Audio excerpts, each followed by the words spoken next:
Lanjut ya. Mas Thomas ini pertanyaannya yang nggak mungkin dijawab gitu. Baik.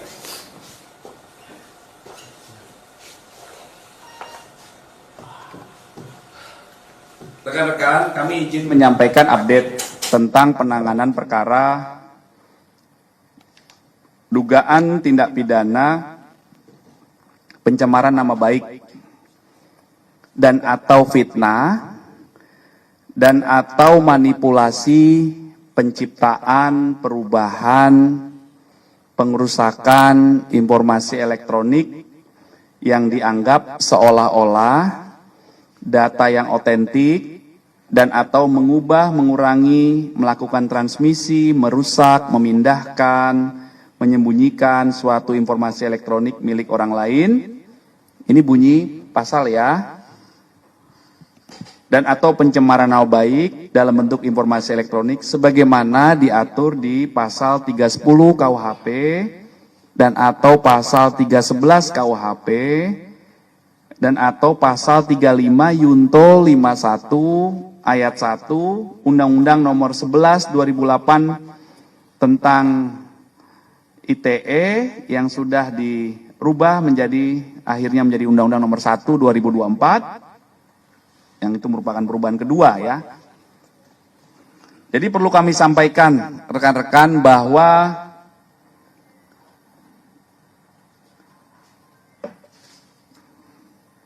terlapor dalam kasus yang dilaporkan ini adalah dalam penyelidikan. Kemudian pelapornya adalah saudara JW. Kemudian kronologis perkara yang dilaporkan, ya, kronologis perkara yang dilaporkan adalah pada tanggal 26 Maret 2025 di sekitar Karet Kuningan, Jakarta Selatan, pelapor selaku korban mulai mengetahui adanya video melalui media sosial berisi pernyataan fitnah dan pencemaran nama baik dengan pernyataan ijazah palsu S1 dari sebuah universitas milik pelapor atau korban, yang selanjutnya pelapor meminta kepada ADC atau ajudannya dan kuasa hukum untuk mengumpulkan bukti-bukti dari berbagai media sosial dan mengingatkan kepada pihak yang membuat pernyataan dan konten berisi fitnah dan pencemaran nama baik tersebut sebagaimana yang dinyatakan diantaranya oleh yang pertama RHS, yang kedua RSN, ya, yang ketiga TT, yang keempat ES, dan yang kelima KTR. Atas kejadian tersebut, korban merasa dirugikan hingga pada tanggal 30 April mendatangi SPKT Polda Metro Jaya untuk dilakukan proses hukum. Setelah menerima laporan ini, Polda Metro Jaya menindaklanjuti. Dalam hal ini, tim penyelidik dari Subdit Kamnek Ditreskrim Polda Metro Jaya. Tahap awal yang dilakukan pengambilan keterangan dalam rangka klarifikasi dalam tahap pendalaman, yaitu proses penyelidikan, pelapor sudah diambil keterangan. Sampai dengan hari ini setidaknya ada 24 saksi yang telah diambil keterangan dalam tahap pendalaman di proses penyelidikan. Ya, jadi setiap kami menerima laporan polisi, tahap awal yang dilakukan adalah penyelidikan. Penyelidikan adalah proses pendalaman yang dilakukan oleh penyelidik untuk mengetahui atau mencari fakta apakah peristiwa yang dilaporkan itu ada dugaan tindak pidana atau tidak. Apa peristiwa yang dilaporkan? Tadi yang sudah kami jelaskan. Ya, jadi makanya waktu itu rekan-rekan pernah bertanya, apakah benar A, B, C, D itu terlapor? Terlapornya dari laporan yang kami terima dalam penyelidikan. Tapi dalam peristiwa itu muncul beberapa nama yang dijelaskan oleh pelapor selaku korban, dan peristiwa inilah yang dilakukan proses pendalaman saat ini. Itu rekan-rekannya ya. Jadi rekan-rekan bisa memahami. Kemudian saat membuat laporan hingga saat ini ada beberapa barang bukti yang sudah diterima oleh penyelidik, antara lain ada satu buah flash disk berisikan 24 link video YouTube dan konten pada media sosial X ya. Kemudian ada beberapa dokumen fotokopi ijazah, kemudian ada printout legalisir, dan juga ada fotokopi cover dari skripsi dan lembar pengesahan. Nah, ini masih terus dilakukan pendalaman. Kemudian update hari ini menjawab pertanyaan beberapa media 2 hari terakhir ya. Kemarin hari Rabu kami tegaskan bahwa terjadwal ada 4 saksi yang terjadwal oleh tim penyelidik untuk diambil keterangannya. Yang pertama saudara AS itu tidak hadir. Yang kedua saudara RF itu hadir kemarin ya, hari Rabu. Kemudian saudara MBS itu hadir. Kemudian saudara KTR. Ini laki-laki atau perempuan ya? KTR ini. Atau KTR ya, saya tidak menjawabkan saudara, maaf. KTR ini hadir kemarin hari Rabu ya. Kemudian untuk hari ini, hari Kamis tanggal 15 Mei 2025, ada 2 saksi yang menjalankan proses klarifikasi, yaitu saksi saudara RS hadir, kemudian saksi saudara, yang kedua saksi TT ini hadir. Ya, kemudian untuk saksi RS dan ES tidak hadir. Ini yang dari tadi rekan-rekan bertanya, saudara RS tadi hadir, ya.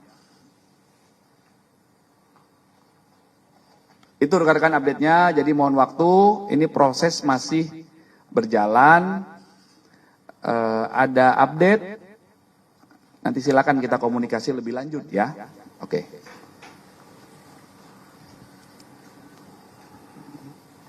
Ada pertanyaan?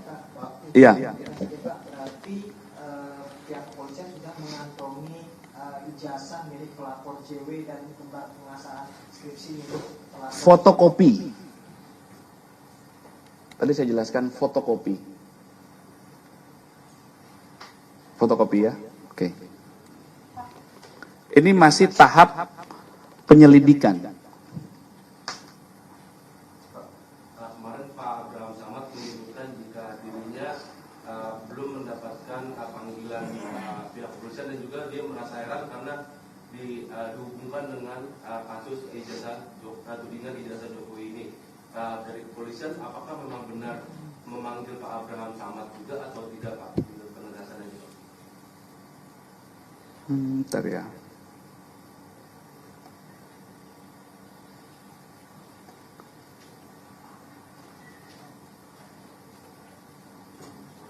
Sudah, informasi dari penyelidik undangan sudah dikirimkan.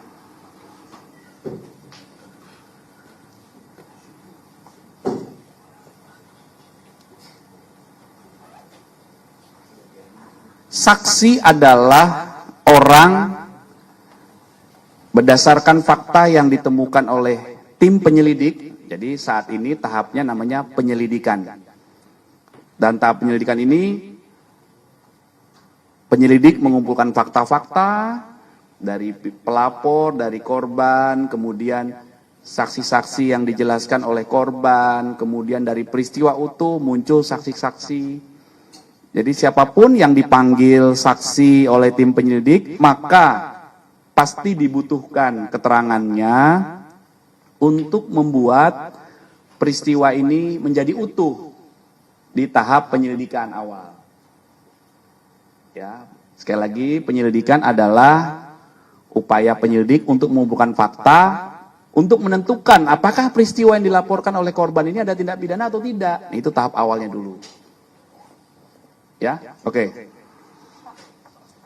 Ya, Mbak. Tadi kan ada beberapa saksi ini yang tidak hadir atau mangkir. Apakah kemudian akan dijadwalkan ulang?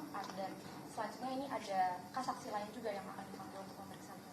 Ya, nanti itu penyelidik yang menjadwalkan, ya.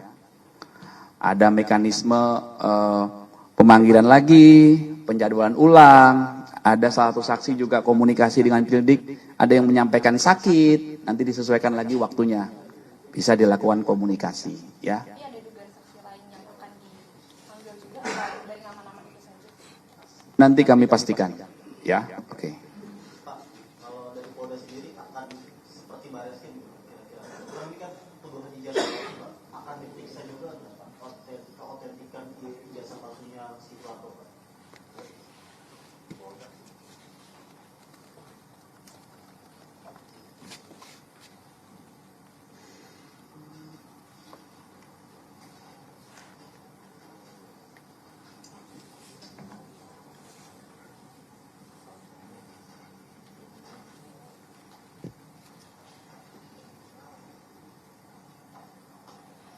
Berdasarkan laporan yang disampaikan oleh pelapor ataupun korban, maka yang menjadi objek perkara penanganan kasus ini adalah pernyataan yang mengandung fitnah dan pencemaran nama baik melalui media sosial atas tuduhan ijazah palsu S1 milik pelapor,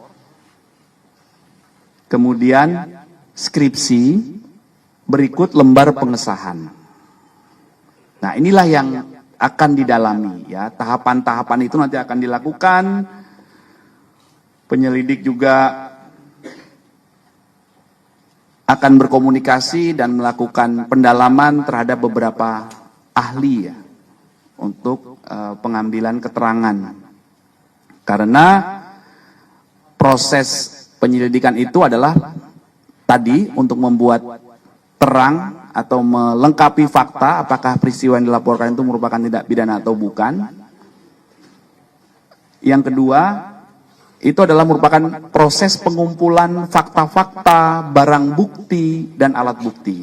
Ya, sehingga beberapa barang bukti nanti akan diuji, beberapa alat bukti dikumpulkan, makanya nanti membutuhkan keterangan beberapa ahli. Ya, tuh update-nya rekan-rekan.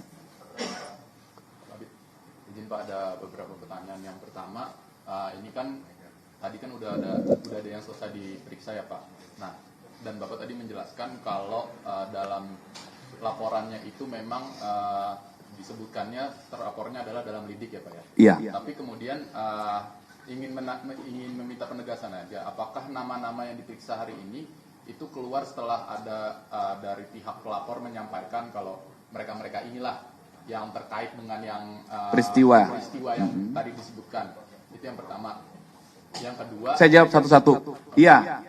Jadi nama-nama ini muncul di kronologi perkara di laporan polisi yang dibuat oleh pelapor. Berarti udah disampaikan memang dari pelapor itu ngasih tahu mereka ini gitu ya Pak ya? Iya.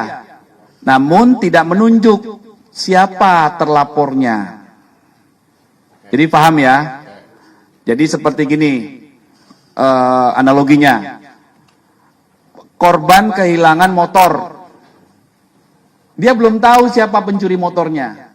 Tetapi dalam peristiwa kehilangan motor ini, ada orang-orang yang diduga mengetahui, saya lagi makan bakso bersama ABC. Naik motor itu, begitu pulang motor saya hilang, jadi sehingga nama ABC ini saya sebutkan. Kira-kira seperti itulah. Ya. Walaupun ini saksi. Dan ini adalah orang-orang yang ada di konten. Ya, jadi tolong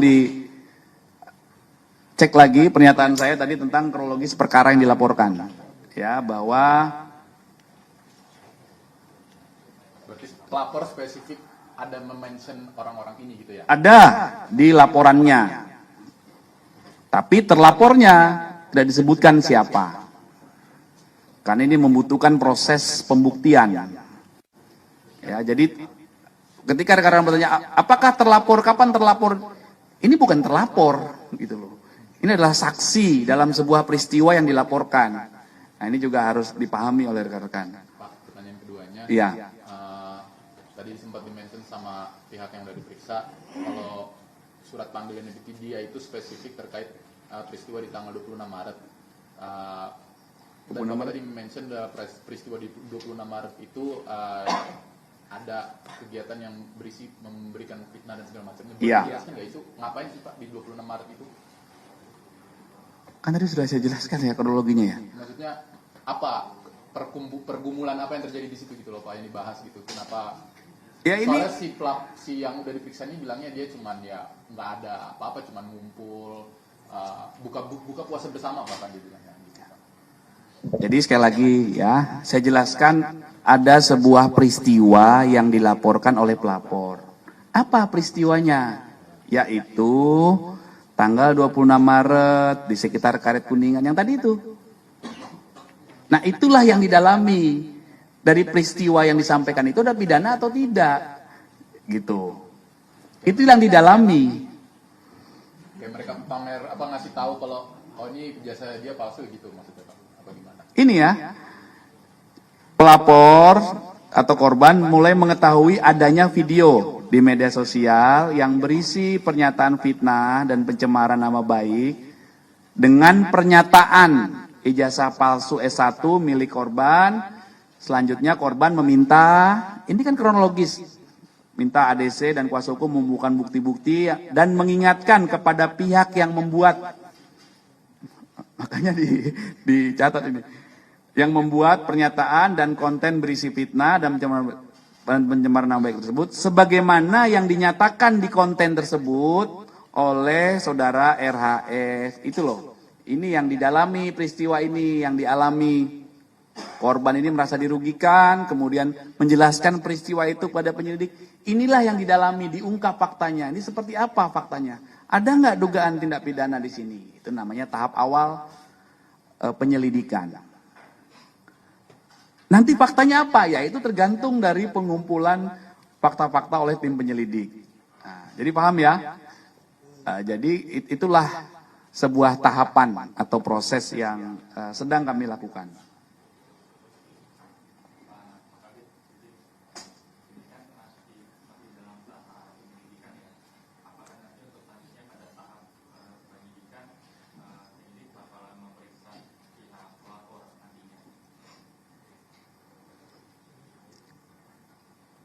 Sudah pasti ya. Jadi tahapan penyelidikan itu diperiksa, klarifikasi, nanti fakta-fakta dikumpulkan, kemudian dilakukan gelar perkara, ditentukan hasil gelar perkara berdasarkan alat bukti dan barang bukti yang dikumpulkan, ada nggak dugaan tindak pidana? Kalau ada dugaan tindak pidana, ditingkatkan statusnya menjadi penyidikan. Setelah penyidikan, pelapor diperiksa lagi, di BAP namanya. Diambil keterangan berita acara pemeriksaan sebagai saksi dalam tahap penyidikan. Diulangi lagi nanti semua saksi diperiksa lagi. Inilah hukum acara yang diatur di hukum acara pidana dalam tahap penyidikan. Jadi penyelidikan dan penyidikan ini harus kami lakukan sesuai SOP secara proporsional dan profesional berdasarkan ketentuan yang berlaku dengan prinsip kehati-hatian. Ya, jadi selalu tahapannya akan begitu di semua laporan, Mas. Semua laporan akan begitu semua tahapannya, ya. Pak, berarti kita penyelidikan nih, kita tahap ini penyelidikan, Jokowi bakal dipanggil lagi nggak Pak? Kan dia kan baru awal pas buat RP. Nanti penyelidik yang mempertimbangkan. Dia ada peluang ya? Penyelidik yang akan mempertimbangkan. Ya, berdasarkan fakta-fakta yang dikumpulkan. Ya, oke. Kalau dosen pembimbingnya Pak Jokowi bakal dipanggil nggak Pak?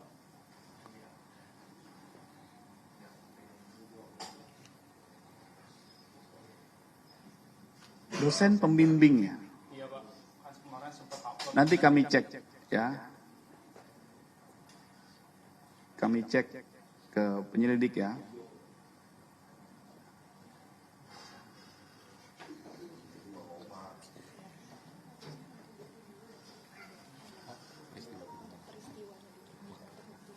Oke?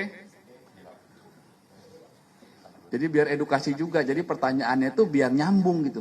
Jangan yang pertanyaan yang salah, yang jawab bingung nanti. Ya, oke? Tapi sejauh ini pertanyaannya keren-keren. Selalu menimbulkan angle baru. Keren.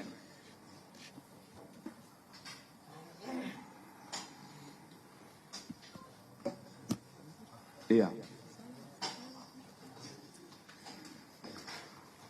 Oke? Boleh nanti kalau ada yang kurang jelas boleh ditanyakan. Tapi kalau kadang terlambat itu kami butuh waktu verifikasi. Saya diajarin Mas Thomas sama Mas Adi, akurasi lebih penting Pak, hati-hati. Akurasi lebih penting dibanding kecepatan menjawab. Benar nggak? Terima kasih rekan-rekan, hati-hati di jalan ya. Oke, terima kasih. Adi itu mah bahasa Adi, Pak.